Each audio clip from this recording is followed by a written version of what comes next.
Hi, and welcome to Death in Cambodia, Life in America, a podcast where I interview my father, Robert Chow, one of the first survivors of the 1970s Cambodian genocide.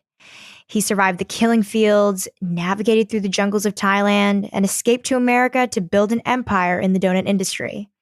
After about 40 years, I think it's about time he got a chance to share his story. I'm Dorothy, his daughter, and your host for today's episode. Let's dive in.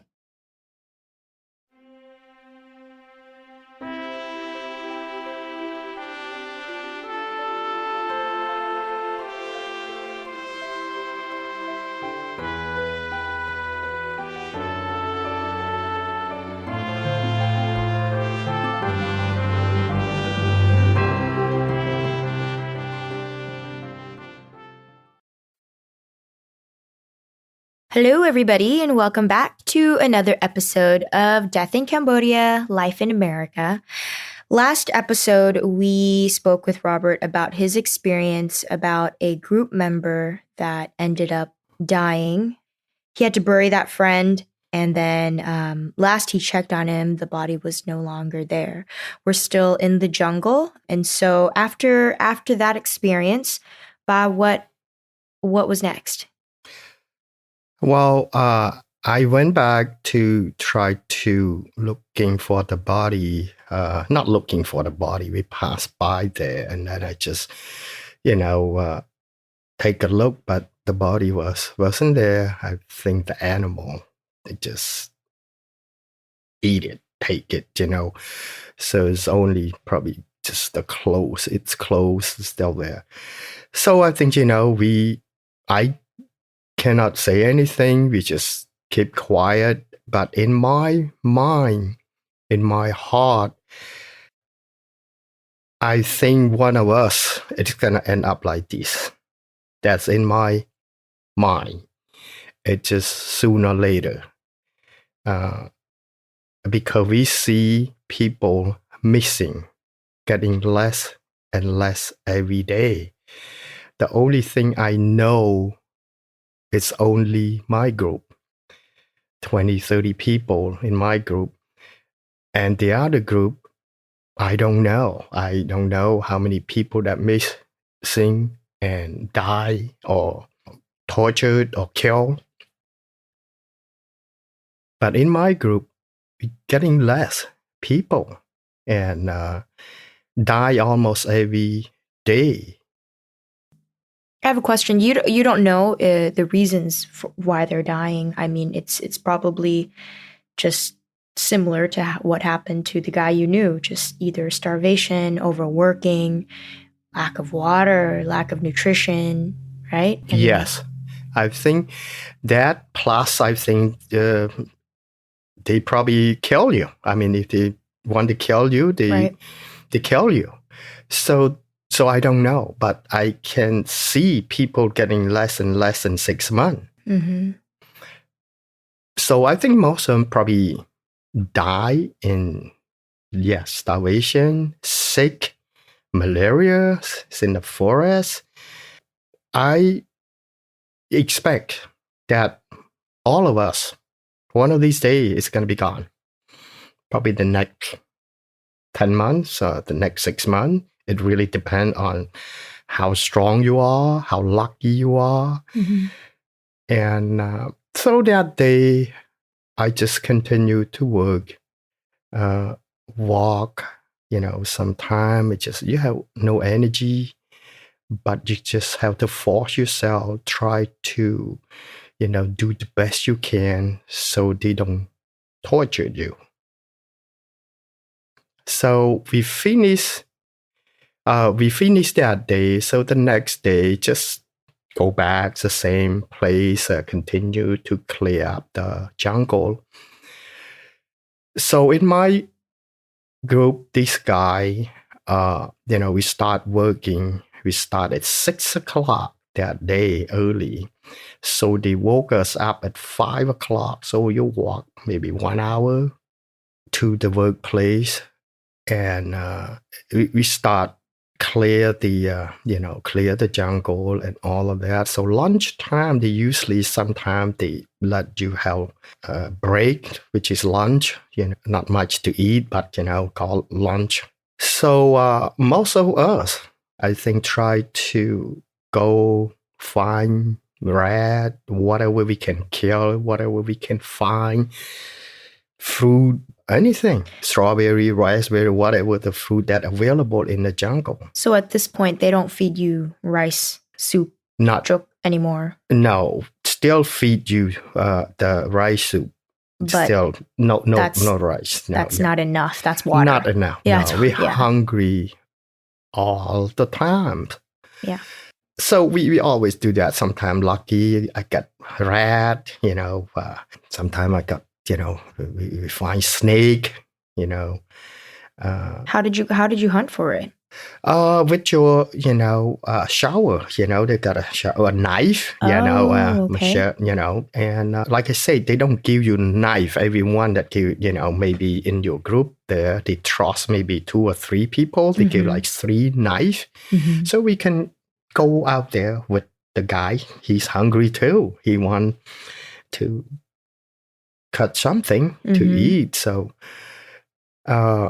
if we see a hole and look like a snake, or we so happy.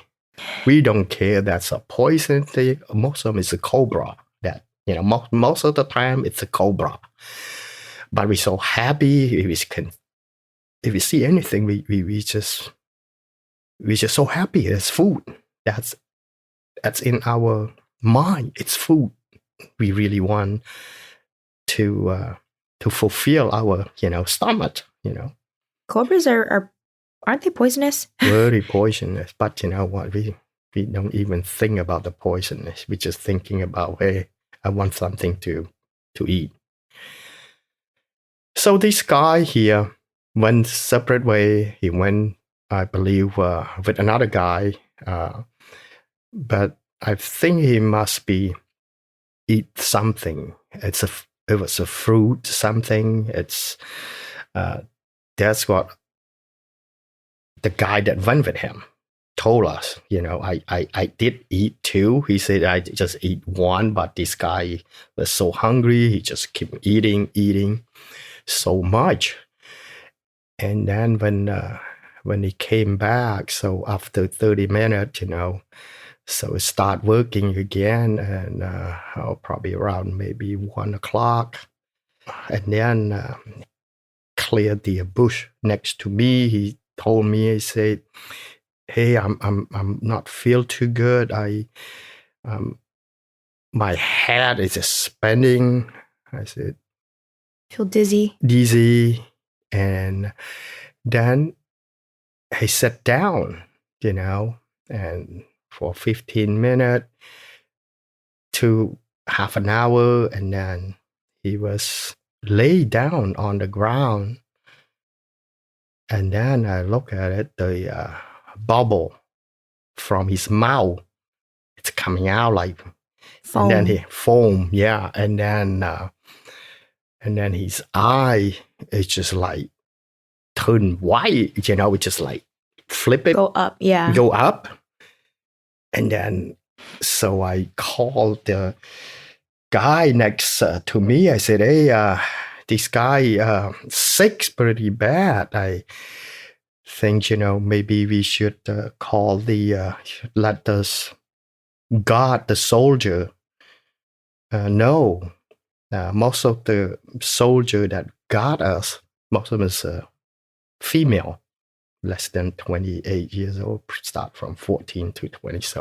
So he went to the guard, the soldier, said one guy got sick and so bad. So she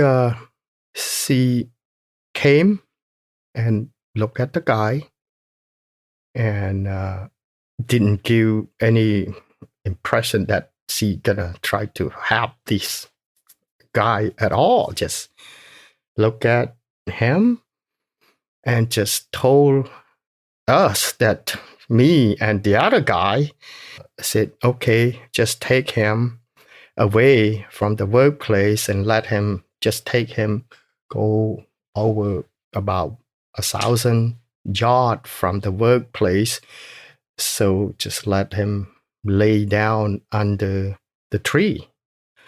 So we did. So we didn't really carry him. We don't have, we just pull his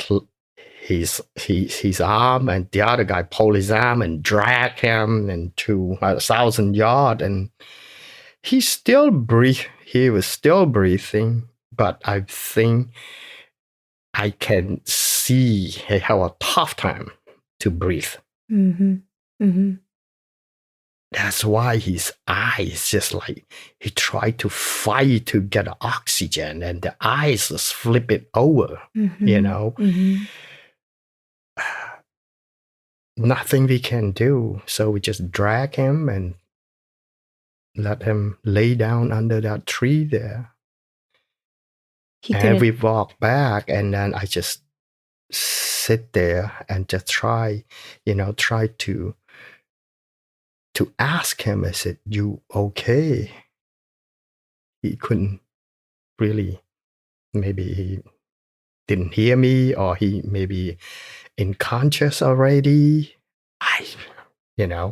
So we just get back to work that afternoon and continue to work, and up until 5, until sunset. I don't know what time, but we just based on the sunset. If the sunset we cannot see, and then we stop work. So when I mentioned about 1 o'clock, and then sometimes we just based on the sun, we're just guessing. And, actually we don't really know exactly what time. So that day, I wasn't feel that bad when I see people die, poison. I wasn't feel that bad because you already get used to it, and then you prepare yourself too. It's gonna be happen in that situation. Maybe I don't know, but you just have to prepare that you gonna be end up with one of these situations, die. So these people didn't have any medicine at all. No, none. No medicine. I mean, really, just like if you sick, then that's it. Well, that's why you base on your luck, really, and a lot of luck. How much luck that can you get? No medicine, no food. Yeah, I didn't feel bad. I feel happy for him. Now I'm starting to the other feeling. It's just completely strange. I say, wow, I think you're lucky. Now you don't have to suffer. Now, I always think because you so suffer. You suffer so much because when you're still alive, but now you're gone. You're at peace. You have peace. You're lucky. You don't have to suffer anymore. To that point, and then if you die today, you're really lucky. That's it. That's in my mind. So I didn't feel bad. But I didn't know that he died or not because, last thing that I do is just drag him under that tree. And then when the sun set, so everybody went to camp. The next day, sun's rise, go back to work, walk same road. Then, 1,000 yards, not far from the, yesterday's working. So I went past by a little bit, because I know where I was putting him. The body's gone. Some part, some finger, some blood, the animal. Yeah, it's a lot of animal. What kind of animal, I don't know, but they eat the body. So I feel nothing. I just, okay. Because you already kind of get used to it, It's just from the first time. Yeah. The first time you was so feel sad, feel, this and that. But now from that on, it just numb. I mean, it just does, it become a normal thing. People die, tortured, killing, animal eat the body, and all of these things. It just become a regular day living normal, life. Mm-hmm. So at this point, I remember you're still here close to the Thai border. Were people trying to escape? I mean, you're close to the border. Yeah. Every day, people try to escape. At this point, they want to take the risk because they feel they're gonna die anyway. They stay here, they're gonna die and suffer with starvation or whatever the sickness is. So people try to, now they're thinking I'm still have a little bit energy left. I want to escape. A lot of people just, most of the time when the sun set, because it's a jungle, so they don't count people when they walk back to the camp. So people just try to go into the forest and try to hide after the group left the workplace. So they just continue walk into the deep jungle. And then sunset, when sunset, that's Thailand. That's Thai, and sunset in Thailand side, So they just have to remember, follow the sun. Dark now, but you just follow but that's a 5, 6, 10 miles from the workplace. You can get lost in the jungle so easy because, yes, you said, okay, remember, this is the direction I'm going to hit tonight. 99.9% couldn't make it. You may be lost in the jungle. You're walking around. Mm-hmm. And when you get back to the team, the soldier know they tortured you. Most of the time, you just continue, even you lost in the jungle, you're probably not going to come back to the camp or, to the group. When you say torture, they just kill you, or really? They just kill you. They probably cut your throat slowly and in front of the people, in front of I said, this is gonna happen if you guys try to escape. And they use the bamboo. They tie at the end the 2 bamboo, and they just like a clamp. They clamp your finger, clamp your, torture you, slowly die. In front of everybody. How many times have you seen that? That is only once. You saw it once? Once, in that. In front of camp, yeah.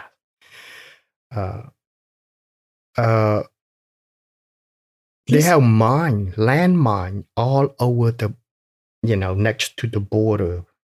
So it's no way that you can escape. But people still try. So. And a landmine is something, if you step on it.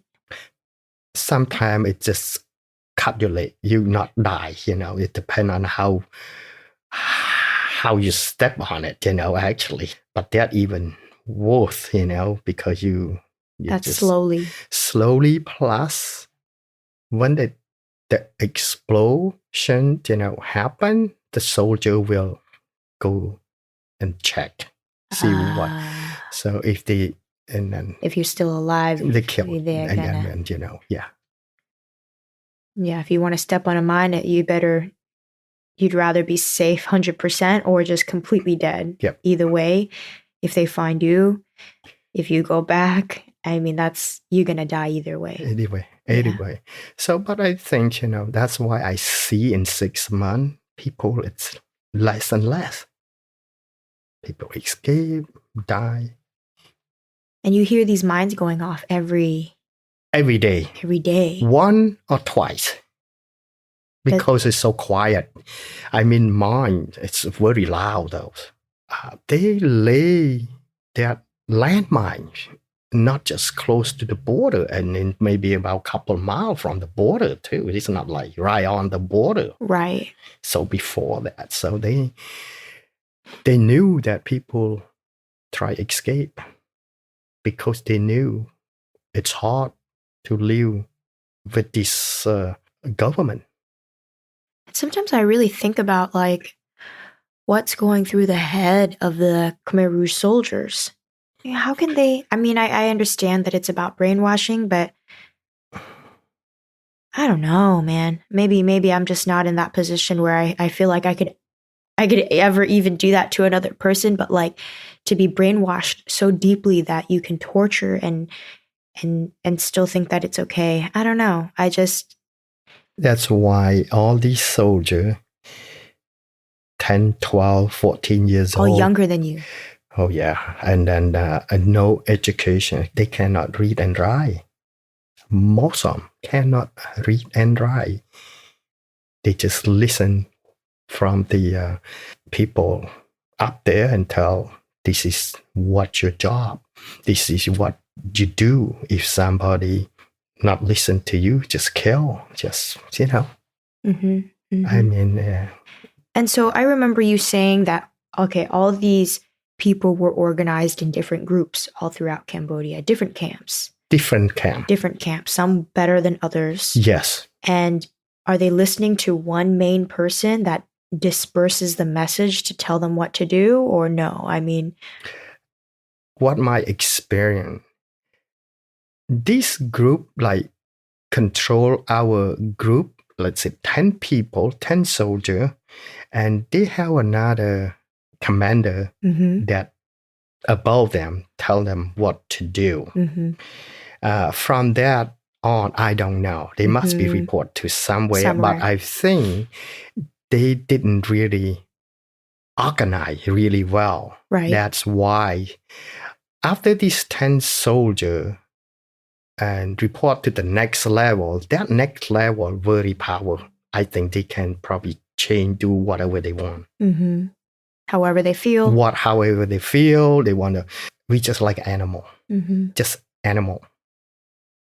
And they said, you need to marry, especially the girl. You marry one of the soldier that have no leg. Then you marry that. They do whatever they want to do. Why is marriage even in the picture? How does that benefit them in They're any not way? married. I mean, they said, okay, so now you go ahead and just, what I'm trying to say, they do whatever they want to do. Especially for the girls, I imagine there's like a ton of rape that happens. Oh yeah, a lot. That probably when I move back, that I will be talk about that. Yes, but I just couldn't imagine that the world. Now I know better, but nobody care. I mean, they kill quite a bit, half of the population. Half of the population in Cambodia. I think, after 6 months, I was there, that next to Thai's border, that camp. They did change the rule a little bit after they realized if they feeding us or try to save us a little bit, so they can using us to labor to do a lot of work to benefit to them. They realize that a little bit, so they starting, I believe, March or April, when they harvest the rice and they give us more, they give us rice sometimes, maybe 3 times a week. It's really rice. Really rice. Yes. And that must have been different. You were like, Completely wait, what is this? different. And then give us rice and salt, salt, but tastes so delicious, so good. That after they realize that we can have to really feed these people, and then so we can work them harder, work them harder, and it's get more out of them.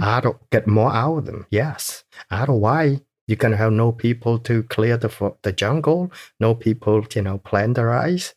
So they did realize that after over a year. So they feed you a little bit.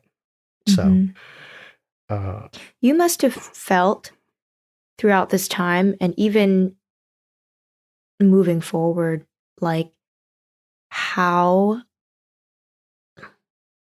I remember, how lucky you are to be living, but at the same time, you were saying that at this point, you thought being lucky was actually just to be dead because you were suffering so much. Right. There must have been something going through your head like, why am I still living?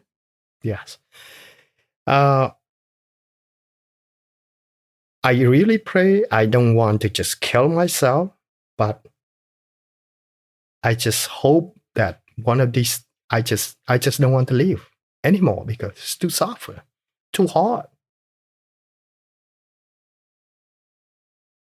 But then you kind of like stuck. You just, it just,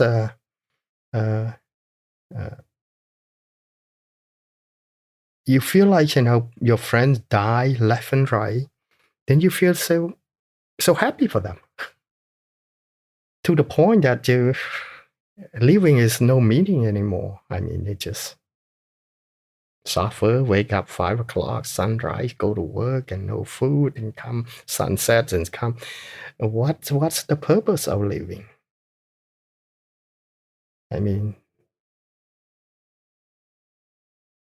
yeah, it was tough. That's how I learned a lot about life.